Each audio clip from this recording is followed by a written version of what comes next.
Welcome back, students, to our channel Ashoka academy.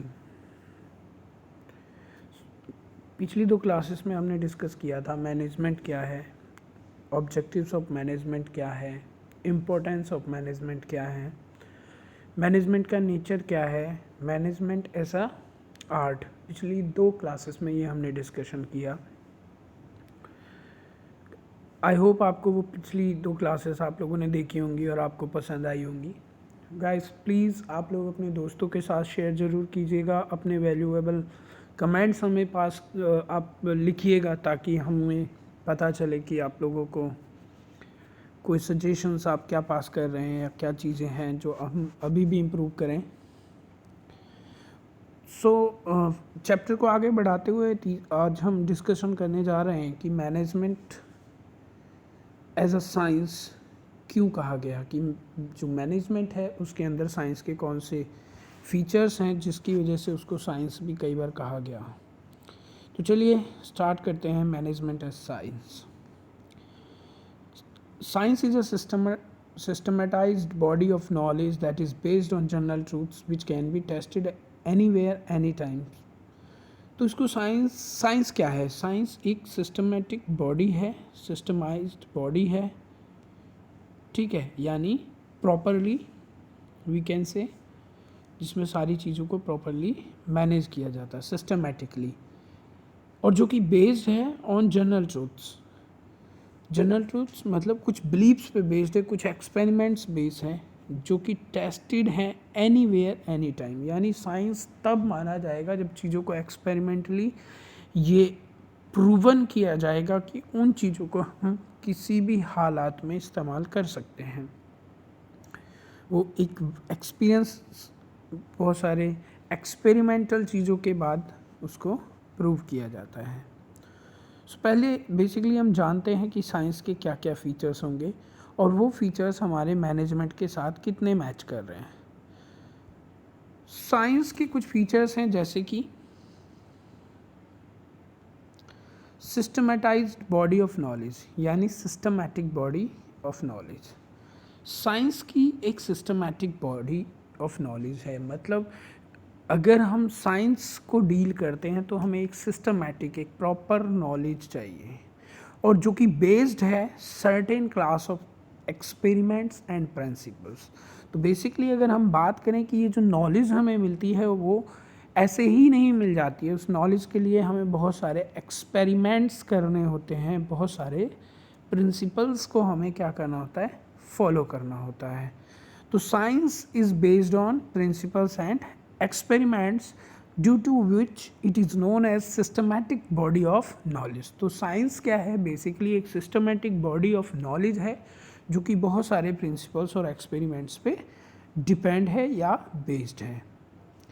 Principles based on experiments and observation. मैंने आपको बताया कि science का सबसे बड़ा जो पार्ट है वो है एक्सपेरिमेंट्स। बिना एक्सपेरिमेंट्स के साइंस नहीं हो सकता। सो साइंस का सीधा सीधा रिलेशन है एक्सपेरिमेंट्स के साथ।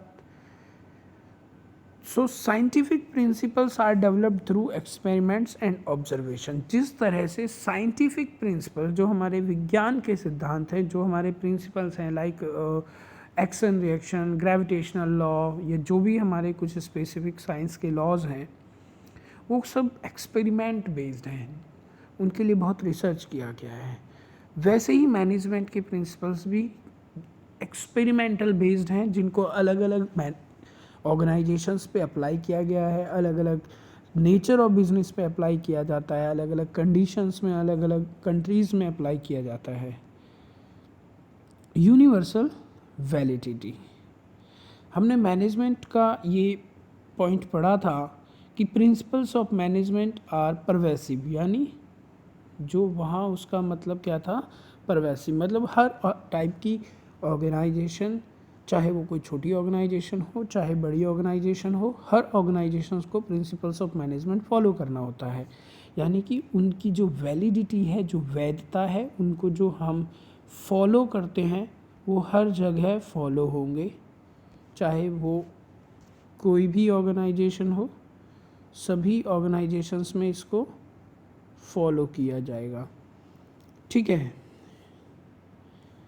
Scientific principles have universal validity, कि सिर्फ ऐसा नहीं है कि हम इंडिया में रहते हैं तो सिर्फ इंडिया में ही फॉलो होगा, नहीं, चाहे हम इंडिया में रहें, चाहे हम श्रीलंका में रहें, चाहे हम इंग्लैंड में रहें, कहीं भी रहें, हमें यूनिवर्सल लॉज यानी कि मैनेजमेंट के लॉज को फॉलो करना होता है। सेम साइंटिफिक लॉज हैं, जो साइंस के प्रिंसिपल्स इंडिया में हैं वही साइंस के प्रिंसिपल्स यूएसए यूके में भी हैं। ऐसा नहीं है कि वहाँ जो ग्रेविटेशनल फोर्स है वो अपोजिट डायरेक्शन में काम करेगा, कि हमारा जो सेब था वो नीचे की तरफ गिरा, उनका उल्टा ऊपर की तरफ गया, ऐसा नहीं है। सो सेम मैनेजमेंट जो हम इंडिया में फॉलो कर रहे हैं वही मैनेजमेंट हमें यूएसए यूके या किसी और कंट्री में भी फॉलो करना होगा। So management has a systematic body of knowledge and its principles are developed over a period of time. ऐसा नहीं है कि उनको हम एक सर्टेन मोमेंट में बना देंगे प्रिंसिपल्स को, वो बेस्ड हैं बहुत सारे एक्सपीरियंस पे, बहुत सारे एक्सपेरिमेंट्स पे, और बहुत सारे समय के बाद ये बनकर तैयार होते हैं। ठीक है। So on repeated experiments and observations which are universally applicable but they have to be modified according to the given situation. ठीक है। तो इन प्रिंसिपल्स को हम क्या कर सकते हैं, मॉडिफाई कर सकते हैं। तो जैसे हमने उनका फीचर पढ़ा था कि प्रिंसिपल्स ऑफ मैनेजमेंट क्या होते हैं, फ्लैक्सीबल। ठीक है, यानी वो फ्लैक्सीबल हैं, हम उनको चेंज कर सकते हैं। ठीक है, फ्लैक्सीबल इन नेचर है, और उनको गिवन सिचुएशंस, जो भी जैसी सिचुएशन है, जिस टाइप की एंटिटी है, बिजनेस है, उसके अकॉर्डिंग उसको चेंज किया जा सकता है। कि वो बहुत ऐसा नहीं है कि रिजिड है कि वो एक बार बन गए तो चेंज नहीं किए जा सकते।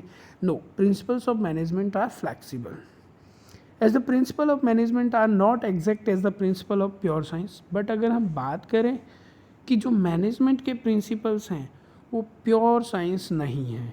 ठीक है, मतलब they are not exact as principles of pure science, so it may be called an inexact science. इसीलिए मैनेजमेंट को एक इनएग्जैक्ट साइंस कहा गया। ठीक है, अगर हम बात करें तो इसको प्रॉपर साइंस नहीं माना जा सकता, इसको इनएग्जैक्ट साइंस कहा गया, कि ये साइंस तो है पर एग्जैक्ट नहीं है, रिलेटेड है साइंस के जैसा। The prominence of human factor in the management makes it a social science. तो जो ह्यूमन फैक्टर है यानी कि एप्लीकेशन जो करेगा वो मनुष्य करेगा इन चीज़ों को, और तो इसीलिए जो मैनेजमेंट में इसको क्या कहा गया, इसको एक सोशल साइंस ज़्यादा माना गया। ठीक है स्टूडेंट्स, सो वी कैन से हम क्या सीखे कि जो मैनेजमेंट है वो एग्जैक्ट साइंस नहीं है, उसके कुछ फीचर्स जो हैं वो साइंस से मैच करते हैं, इसीलिए वो 100% साइंस नहीं है, इसलिए उसको इनएग्जैक्ट साइंस या ह्यूमन फैक्टर के मैनेजमेंट में पार्ट की वजह से उसको सोशल साइंस भी कहा गया। ठीक है, चलिए अभी आगे बढ़ते हैं नेक्स्ट, कि मैनेजमेंट, अभी हमने सीखा कि मैनेजमेंट आर्ट था, कि मैनेजमेंट एज अ साइंस हमने देखा। अभी जानते हैं कि management as a profession. Profession का मतलब क्या होता है, कोई भी ऐसा वर्क जिसको करने के लिए आपको स्पेशलाइज्ड नॉलेज और स्किल्स की ज़रूरत है। ठीक है, तो प्रोफेशन का मतलब क्या होता है, कोई भी ऐसा वर्क जिसके लिए आपको स्पेशल नॉलेज चाहिए जिसको परफॉर्म करने के लिए। लाइक डॉक्टर, एक डॉक्टर है जिसको ऑपरेशन करने के लिए पूरी प्रॉपर नॉलेज चाहिए, या वी कैन से टीचर, तो टीचिंग एक प्रोफेशन है, एक टीचर को एक प्रॉपर नॉलेज होगी वो तभी पढ़ा सकता है। ठीक है, और बहुत सारी चीज़ें, जैसे साइंटिस्ट हो गए, तो scientist as a being profession उनको साइंस की नॉलेज होनी चाहिए। सो सिंपली मैनेजमेंट को अगर हम एज अ प्रोफेशन जानने की कोशिश करते हैं तो क्या है, प्रोफेशन मीन्स एन ऑक्यूपेशन, एक ऐसा कार्य है for which specialised knowledge and skills are required. तो मैनेजमेंट क्या, मैंने जैसे अभी आपको बताया कि प्रोफेशन क्या है, सॉरी, प्रोफेशन वो एक कार्य है जिसको करने के लिए हमें क्या चाहिए, स्पेशल नॉलेज चाहिए। ऐसा नहीं है कि कोई व्यक्ति, सपोज़ करो कि वो एक अच्छा डांसर है तो वो अच्छा टीचर भी हो, नहीं, या वो डॉक्टर भी बन सकता है, नहीं, क्योंकि डॉक्टर के लिए स्पेशल पढ़ाई करनी होगी, स्पेशल नॉलेज स्किल्स चाहिए, डांसर के लिए अलग से स्किल्स चाहिए, टीचर को अलग से स्किल्स चाहिए, ठीक है। तो स्पेशलाइज नॉलेज एंड स्किल्स चाहिए। एंड एंट्री इज़ रिस्ट्रिक्टेड, ध्यान दीजिएगा। सो प्रोफेशन में ऐसा नहीं है कि कोई भी बंदा आ जाएगा। सपोज़ करो कि कोई क्या है, आपका एडवोकेट है, ठीक है। अब एडवोकेट क्या है, वो केस लड़ते हैं। अब केस लड़ने के लिए ऐसा तो है नहीं कि कोई भी बंदा ब्लैक कलर का कोट पहन के आ जाएगा कि भाई मैं वकील हूँ, मैं आपका केस लड़ूंगा, नहीं। उसके लिए क्या है, एंट्री को रिस्ट्रिक्टेड कहा गया है। इसलिए क्योंकि जिसके पास प्रोफेशनल डिग्री होगी, प्रोफेशनल स्किल्स होंगी, केवल वही उसको पार्टिसिपेट कर सकता है, ठीक है। So basically the main features of profession are as follows. First, well defined body of knowledge. ये एक डिफाइंड बॉडी ऑफ नॉलेज है जो कि सर्टेन चीज़ों पर बेस्ड है, ठीक है।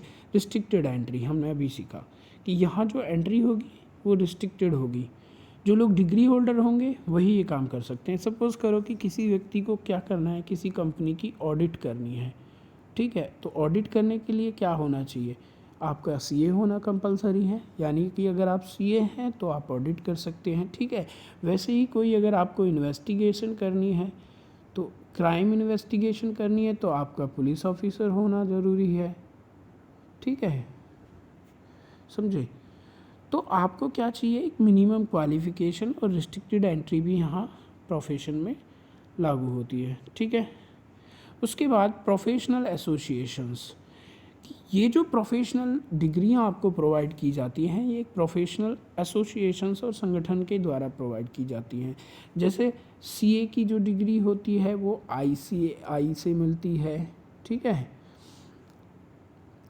और कोई बंदा अगर सपोज़ करो कि वो सीएस करता है तो उसको जो डिग्री मिलेगी वो कहाँ से मिलेगी, आईसीएसआई से मिलेगी, ठीक है। तो ये जो सर्टिफिकेशन होता है या जो डिग्रियाँ आपको प्रोफेशनली जब आपको माना जाता है, तो उस टाइम जो प्रोफेशनल एसोसिएशन होती है वो आपको सर्टिफिकेशन या एफिलिएशन देती हैं। So basically all professions are affiliated to professional association which regulates entry and frame codes of conduct relating to profession. और यही एसोसिएशन तय करती हैं कि आपकी कंडक्ट क्या रहेगी, आप क्या कार्य करेंगे, ठीक है, आप किन किन चीज़ों को आगे अपने करियर में करेंगे। Ethical code of conduct, ethical code of conduct मतलब कि एज ए प्रोफेशनल पर्सन आपको क्या चीज़ें करनी है और आपका बिहेवियर उन चीज़ों के प्रति कैसा रहेगा। आपको कुछ कोड ऑफ कंडक्ट्स को फॉलो करना होगा, मतलब चीज़ों को एथिकली आपको सही तरीके से करना होगा। All professions are bound by code of conduct. Code of conduct मतलब basically certain rules and regulations, ठीक है। तो certain rules and regulations frame किए जाएंगे आपके against by your professional bodies, ठीक है। तो all professions are bound by, bound मतलब जो फॉलो करने होंगे, ठीक है, फॉलो आपको करने होंगे ये सर्टेन रूल्स एंड रेगुलेशंस, ठीक है,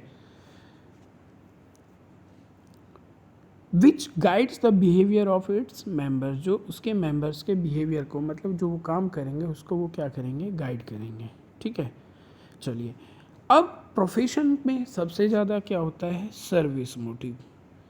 ये ज़रूरी नहीं कि हर प्रोफेशन में ही सर्विस हो, बट मैक्सिममली जितने भी प्रोफेशन हमारे हैं उन सबको सर्विस मोटिव कहा गया। जैसे कि आजकल हम देखते हैं कि हमारा अभी कोविड-19 है और इसमें सबसे ज़्यादा हमारे पुलिस ऑफिसर्स, ठीक है, डॉक्टर्स, तो ये सब प्रोफेशनल लोग हैं जो काम कर रहे हैं। और ये जो भी काम कर रहे हैं आज हम कहते हैं कि वो सेवा भाव से काम कर रहे हैं।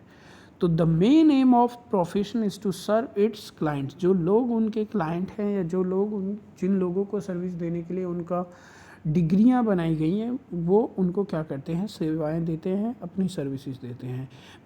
Management does not fulfil all the features of profession and thus it is not a full fledge profession because anybody can proclaim to it. तो सिंपली क्या हुआ कि मैनेजमेंट के जो सारे फीचर्स वो एग्जैक्टली मैच नहीं करते किसके साथ, प्रोफेशन के। इसलिए हम कह सकते हैं कि मैनेजमेंट एक फुल फ्लेज प्रोफेशन भी नहीं है। ठीक है,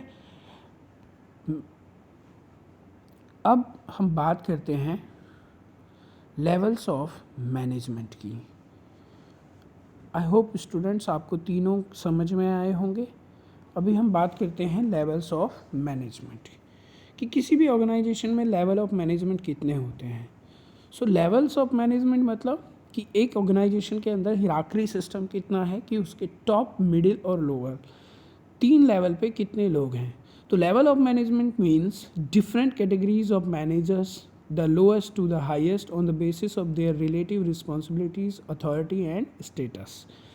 तो लेवल्स ऑफ मैनेजमेंट जो आपका डिसाइड किया जाता है वो किस चीज़ के बेसिस पे किया जाता है, आपकी रिस्पॉन्सिबिलिटीज़, आपकी जिम्मेदारी, आपकी अथॉरिटी, आपकी डिसीजन मेकिंग और आपका स्टेटस क्या है ऑर्गेनाइजेशन में। तो ये 3 चीज़ें डिसाइड करती हैं किसी भी ऑर्गेनाइजेशन के लेवल्स को।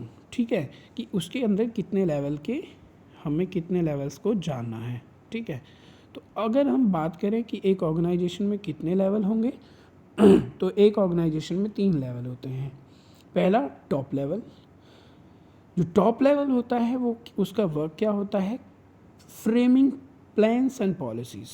ठीक है, दूसरा होता है मिडिल लेवल यानी इंटरप्रिटेशन ऑफ प्लान्स। जो प्लान्स हमारे टॉप लेवल ने जो पॉलिसीज़ फॉर्मुलेट कर दी, उन पॉलिसीज़ को ये क्या कराते हैं, ये उनको फॉलो कराते हैं, यानी उनके बारे में ये प्रॉपर जानकारी देंगे। और वो जो प्लान्स इनको मिलेंगे टॉप लेवल से, उनको ये जो मिडिल लेवल है वो किससे, वो लोअर लेवल पे क्या करता है, उनको एग्जीक्यूट कराता है, इम्प्लीमेंट कराता है लोअर लेवल पे। ठीक है, सो बेसिकली अगर हम बात करें तो टॉप लेवल पे पॉलिसी मेकिंग यानी डिसीजन मेकिंग होता है, मिडिल लेवल पे उन प्लान्स को इंटरप्रेट किया जाता है, समझा जाता है कि उनको एग्जीक्यूट कैसे करना है, और लोअर लेवल पर हमें क्या करना होता है, लोअर लेवल पे हमें उन प्लान को फॉलो करना होता है। तो अगर मैं बेसिकली बात करूं कि टॉप लेवल पे किस कौन कौन हो सकते हैं, कुछ लोगों की अगर जानने की बात करें तो टॉप लेवल पे बेसिकली हमारा ओनर, ठीक है, डायरेक्टर और शेयर होल्डर्स, ये लोग होते हैं। ठीक है, अगर मैं बात करूं मिडिल लेवल पे तो यहाँ कौन होंगे, मैनेजर्स, ठीक है, परमानेंट एम्प्लॉयज़, और लोअर लेवल पे हमारे वर्कर्स या वर्कफोर्स जो काम करती है, हमारे एम्प्लॉयज़। तो इस तरह से 3 लेवल पे हमारे मैनेजमेंट को डिवाइड किया गया। चलिए अब इनको थोड़ा डिटेल में जानते हैं। Top level consist of chairperson, chief executive officer यानी CEO, चीफ ऑपरेटिंग ऑफिसर और इक्विवेलेंट एंड अदर टीम। सो जो भी मेन पर्सनल्स हैं किसी भी ऑर्गेनाइजेशन के वो सब लोग टॉप लेवल पे पाए जाएंगे। Chief task is to integrate and coordinate the various activities of the business, framing policies and formulating the organization goals and strategies। जो हमारा टॉप लेवल है उसका काम क्या है, अगर हम बात करें तो टॉप लेवल का जो हमारा वर्क है वो क्या है, बेसिकली पॉलिसीज़ को फ्रेम करना।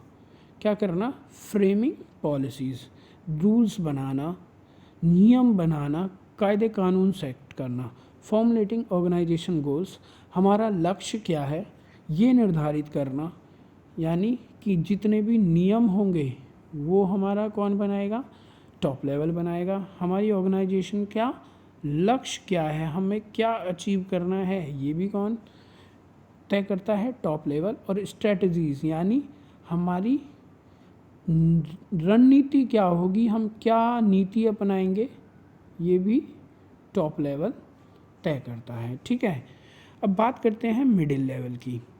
मिडिल लेवल पे कौन आएगा उसके बारे में जानते हैं। Middle level consist of divisional और departmental heads, plant superintendents and operational managers. So जब मिडिल लेवल की बात आती है तो मिडिल लेवल पे हमारे कौन आते हैं, डिविजनल डिपार्टमेंट हेड्स। जैसे कई सारी ऑर्गेनाइजेशन में कई सारी क्या होती हैं, डिविजन्स होती हैं। जैसे कि आपका मैन्युफैक्चरिंग डिवीज़न हो गया, ठीक है, सेल्स डिवीज़न हो गया, प्रोडक्शन हो गया, या आपका क्या हो गया, पैकिंग डिपार्टमेंट हो गया। तो उन सभी डिपार्टमेंट्स के जो हेड होंगे वो यहाँ आएंगे। ऑपरेशनल मैनेजर्स जो होते हैं वो भी इसी के अंदर आते हैं। प्लांट सुपरिटेंडेंट्स मतलब जो प्लांट्स के हेड होते हैं वो भी इसी कैटेगरी में आ जाते हैं, ठीक है। अब बात करते हैं थर्ड लेवल पे कौन आएंगे।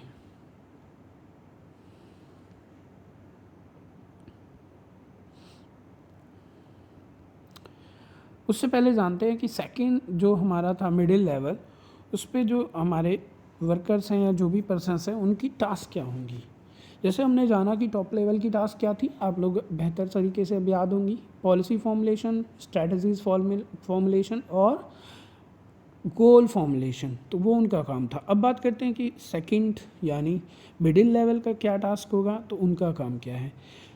Main task are to interpret the policies of top management and to ensure the availability of resources to implement policies. जो हमारे टॉप लेवल ने पॉलिसीज़ फॉर्मुलेट करके दी उनको इंटरप्रेट करना, समझना, ठीक है, और उनको क्या करना, इंश्योर करना कि जो चीज़ें हमें चाहिए, अवेलेबल रिसोर्सेज उन पॉलिसीज़ को फॉलो करने के लिए, उन पॉलिसीज़ को अप्लाइड करने के लिए वो अवेलेबल हों। एंड टू कोऑर्डिनेट करना, आपस में उनको जोड़ना, ensure availability of necessary personnel and assign duties to the responsibilities to them. तो जिस वर्कर को जो भी कार्य करना है, यानी कि बेसिकली ड्यूटी डिवाइड करना, जो टास्क परफॉर्म करना है वो कौन कौन बंदा कैसे परफॉर्म करेगा, किसकी क्या रिस्पॉन्सिबिलिटी है, ये असाइन करना, और जो गोल हमें अचीव करना है उसके प्रति जो पॉलिसीज़ हमें किसने दी, टॉप लेवल की पॉलिसीज़ को, जो टॉप लेवल ने पॉलिसीज़ बनाई उनको यहाँ क्या कराना है, हमें बेसिकली इम्प्लीमेंट कराना है। इम्प्लीमेंट करने के लिए क्या करना है, प्लान करना है, ठीक है, कि कैसे उसको इम्प्लीमेंट करें, सारी रिसोर्सेज को यहाँ क्या करना है, कोऑर्डिनेट करना है। अब बात करते हैं लोअर लेवल की। लोअर लेवल या we can say supervisory level. Lower level and supervisory level consist of foreman and supervisors. तो बेसिकली यहाँ कौन होते हैं, फोरमैन और supervisor. Main task is to ensure actual implementation of policies as per directions, bring grievances before the management and maintaining discipline among the workers। ठीक है, तो क्या बोला इन्होंने कि यहाँ जो लोग हैं हमारे, उनका मेन काम क्या है, तो जो मिडिल लेवल ने हमें पॉलिसीज़ पास की उनको हमें क्या करना है, इम्प्लीमेंट करना है, उनको हमें क्या करना है, फॉलो करना होगा। जो पॉलिसीज़ हमें बताई गई उनको फॉलो करना है। उसके बाद हमें डायरेक्शन देने हैं किसको, वर्कर्स को। और जो वर्कर्स के ग्रीवांसेस हैं, ग्रीवांसेस मतलब जो भी उनको क्या है, दुख हुआ या कोई भी उनकी क्या है, परेशानी है, तो उस परेशानी को हमें किसके पास लेके जाना है, मैनेजमेंट के। और साथ के साथ हमें ये भी डिसिप्लिन भी वहाँ क्या करना होगा, मेंटेन करना होगा कि वहाँ कोई रूल्स को ना तोड़े, कोई वहाँ पे अनुशासन को भंग ना करे। तो ये हमारे लोअर लेवल का काम हो गया, ठीक है। आई होप आपको इतना समझ आया होगा। अब हम बात करते हैं अपने नेक्स्ट टॉपिक की, और वो है फंक्शंस ऑफ मैनेजमेंट। फंक्शन का मतलब कार्य है, मतलब क्या वर्क परफॉर्म करता है।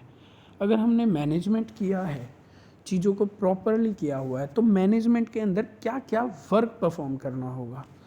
तो जब कभी भी मैनेजमेंट की बात आएगी तो मैनेजमेंट का जो सबसे पहला पार्ट आता है वो आता है प्लानिंग, ठीक है। प्लानिंग क्या है ये हम बहुत डिटेल में आगे पढ़ेंगे ये सारी चीज़ें। Planning means deciding in advance how to do, what to do, and developing may be of achieving a goal efficiently and effectively. उसके बाद दूसरा जो हमारा इसमें पॉइंट आता है वो क्या आता है फंक्शन में, कि हमें कैसे चीज़ों को ऑर्गेनाइज करना है, संगठित करना है। ठीक है, तो पहले प्लानिंग, फिर ऑर्गेनाइजिंग। ठीक है, प्लानिंग, ऑर्गेनाइजिंग। उसके बाद staffing. Staffing means finding out the right person for right job. सही व्यक्ति को सही काम के लिए सही समय पे नियुक्त करना, जॉब पे अपॉइंट कर देना, स्टाफिंग। डायरेक्टिंग। डायरेक्टिंग मीन्स उसको दिशा निर्देश देना, उसके बिहेवियर को इन्फ्लुएंस करना, मोटिवेट करना, ताकि वो काम अच्छे से करे। एज अ वर्कर उनको हमें मोटिवेट रखना होगा। And next is controlling. Controlling मतलब जो प्लान्स हमने बनाए हैं कैसे उनको हमें क्या करना है, नियंत्रित करके रखना है, कंट्रोल करना है, कि कोई हमें एक गिवन स्टैंडर्ड सेट करने होंगे और जो हमारे एक्चुअल एक्शंस का रिजल्ट है उनको हमें स्टैंडर्ड्स के साथ क्या करना होगा, अपनी परफॉर्मेंस को मेज़र करना होगा। सपोज़ करो कि मैंने ऑर्गेनाइजेशन में टारगेट बनाया कि मुझे क्या करना है कि 1 घंटे में 50 यूनिट्स बनाने हैं। ठीक है, तो दिस इज़ माय स्टैंडर्ड जो मैंने सेट कर दिया। अब मेरा जो एक्चुअल परफॉर्मेंस आया, तो मैं एक्चुअल परफॉर्मेंस जो किया वो मैंने किया सिर्फ 30 यूनिट्स। तो डेविएशन कितना आ गया, 20 यूनिट का। अब तो कंट्रोलिंग के अंदर मुझे ये चेक करना है कि 20 यूनिट्स का डेविएशन जो आया है इसको मुझे कैसे नियंत्रित करना है, क्या रीजंस रहे। ठीक है, तो आज के लिए इतना ही रखते हैं। आशा करता हूँ आपको समझ में आया होगा। देखिए स्टूडेंट्स, आप साथ के साथ अपनी बुक से रीडिंग भी करते रहिएगा, जो भी आपके पास अवेलेबल बुक्स हैं प्लीज़। तो उससे क्या होगा कि आपकी चीज़ें कंसेप्चुअली स्ट्रॉन्ग हो जाएंगी। आपको कुछ चीज़ें अगर नहीं समझ में आ रही हैं, आपको कुछ चीज़ों का प्रॉब्लम है, तो आप प्लीज़ कमेंट करके बताइएगा। और गाइस स्टूडेंट्स, प्लीज़ अगर आपको हमारी ये वीडियोस पसंद आ रहे हैं, आपको समझ में आ रहा है, आपको अच्छा लग रहा है, तो प्लीज़ आप अपने दोस्तों के साथ जो अभी 12th में बच्चे हैं उन लोगों के साथ इनको शेयर ज़रूर कीजिएगा, क्योंकि sharing is caring. I know कि अभी हालात बहुत बेकार हैं, कोरोना का वजह से स्टूडेंट सब अपने घर पे फंसे हुए हैं, कोई भी टीचर्स के पास हेल्प भी नहीं मिल पा रही है अच्छे से। और अभी CBSE का एग्ज़ाम की डेट आ चुकी है, तो अप्रॉक्सीमेटली डेट उन्होंने अनाउंस किए हैं। तो आप प्लीज़ तैयारी स्टार्ट कर दीजिए, बहुत अच्छे से टाइम है। हम कोशिश करेंगे कि आपको पूरे बिजनेस स्टडीज़ की तैयारी कराई जाए चैप्टर वाइज। इस चैप्टर को ख़त्म होने के बाद मैं MCQ क्वेश्चन और कुछ केस स्टडीज़ आप लोगों के साथ 1 या 2 वीडियो में डिस्कस ज़रूर करूँगा। तब तक के लिए आशा करता हूँ आप लोगों को पसंद आएगा, तो आप शेयर करेंगे, कमेंट और सब्सक्राइब ज़रूर करेंगे हमारा अशोका अकेडमी का चैनल, और अपने दोस्तों के साथ भी शेयर करेंगे। और घर पे रहेंगे और पढ़ाई करेंगे, क्योंकि बाहर खतरा है दोनों तरह से, कोरोना का भी और डंडे का भी। तो इसी के साथ मिलते हैं आप लोगों से नेक्स्ट वीडियो में। Till then enjoy, have a wonderful day and stay safe, stay home. Thanks a lot students.